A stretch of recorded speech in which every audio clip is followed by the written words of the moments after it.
Alors aujourd'hui, je vais te présenter un firewall. Alors c'est un survol qu'on va faire. Qu'est-ce qu'un firewall d'abord? Un firewall, c'est un pare-feu. À quoi sert un pare-feu sur un ordinateur?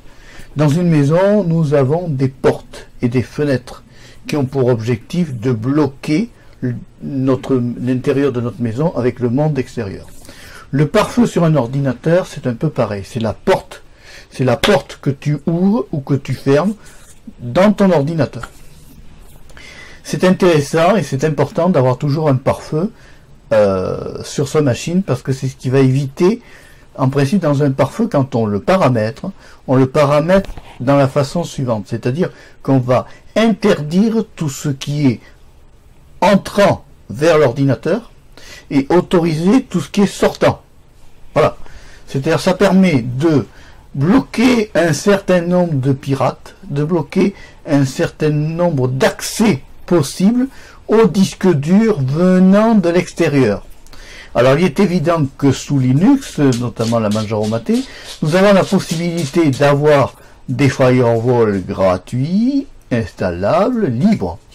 Ça c'est important, mais qui sont tout aussi efficaces que un firewall matériel, par exemple. Dans le cas d'un firewall matériel, le firewall est dans une machine qui permet de bloquer avant l'ordinateur. Là, dans le firewall de l'ordinateur, il faut d'abord installer un programme et ensuite tu peux faire le firewall. Donc ici, on nous propose de créer un nouveau firewall. Donc on va essayer. Alors je ne sais pas si ça a bien marché. Là, je suis sur la version 5.3.7. Ça s'appelle le Firewall Builder 5.3. Alors, on va voir si ça marche.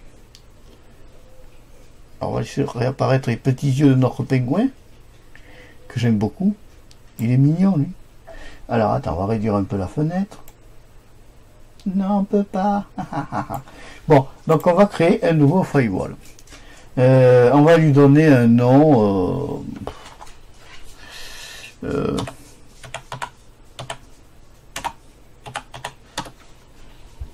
Voilà.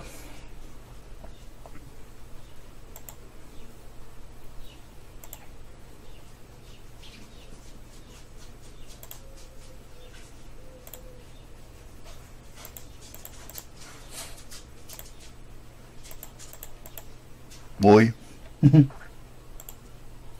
Je découvre en même temps que toi. Parce que, si tu veux, c'est pas comme d'avoir en arrière en français. Bon.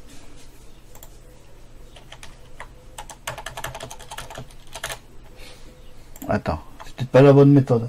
Import existing configuration. Non. Je ne tuto rien. Alors, comment ça marche ça?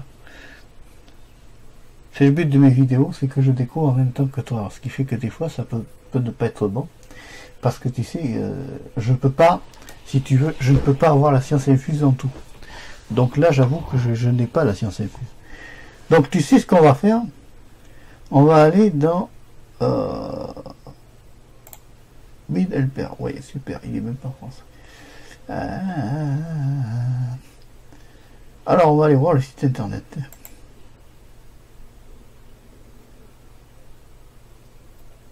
Au revoir. Alors la connexion est lente. Alors il faut attendre, il faut...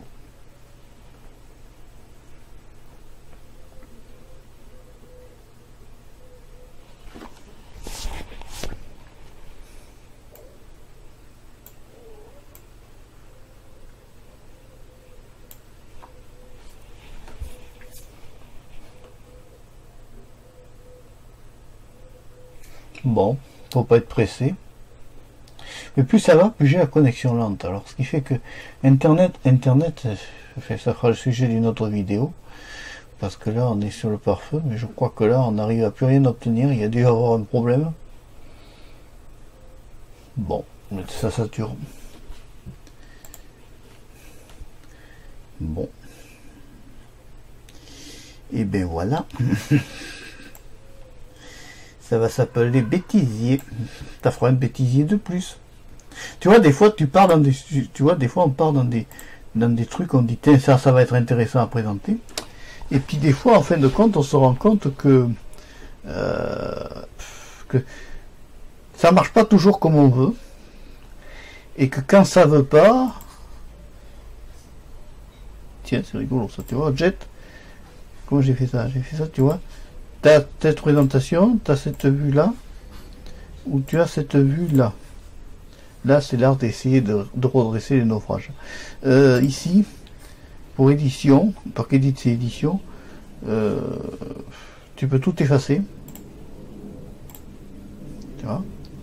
Là, fichier, tu peux ouvrir un nouvel objectif feuille, ça c'est pour créer un nouveau pare-feu. Voilà. Après, moi, je suis pas un grand professionnel, hein. J'ai pas été formé. Faut te dire, c'est que moi, je présente des trucs, mais personne n'a été formé dans ces cas-là. On découvre en même temps. Bon, écoute, tu sais pas. Tu iras voir à Helper. Quand si tu as une bonne connexion internet. Alors d'abord, on a présenté la version 5.3, tu vois, ça donne un peu une idée. Donc si ici, ah non, ça bug. C'est la galère. Donc ici, on a ici la compilation, mais on peut pas. Là, fait une confecting object, release note. Il y a un truc qui sort de nouveau. Feel bigger, voilà. Vive la France. Je sais pas.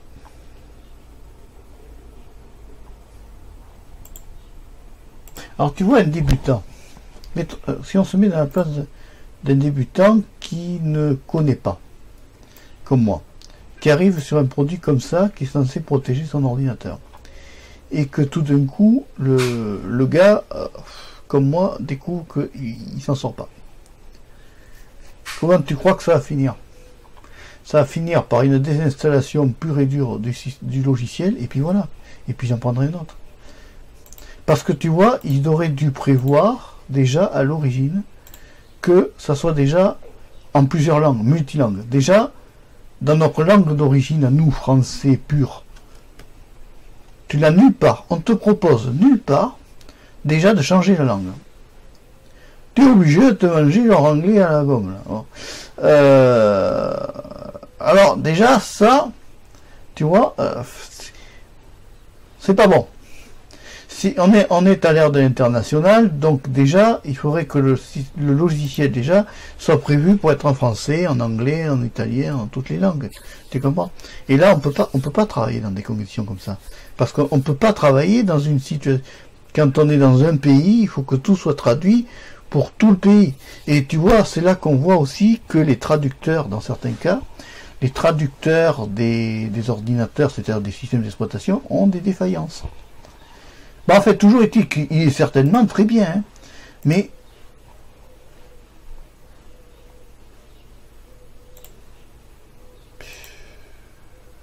non, là, je sais pas.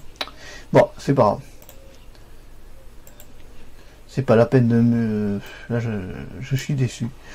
Je m'excuse d'avoir présenté ça, parce que... Bon, voilà. Bon, si tu as aimé cette vidéo, tu peux la liker, ce serait un bêtisier de plus. Tu peux aussi t'abonner à la chaîne de Marpécho 3. Mais tu vois, on se retrouve des fois dans des situations compliquées où des logiciels qu'on croit qui vont être présentables peuvent ne pas l'être. Allez, au revoir, à bientôt et merci.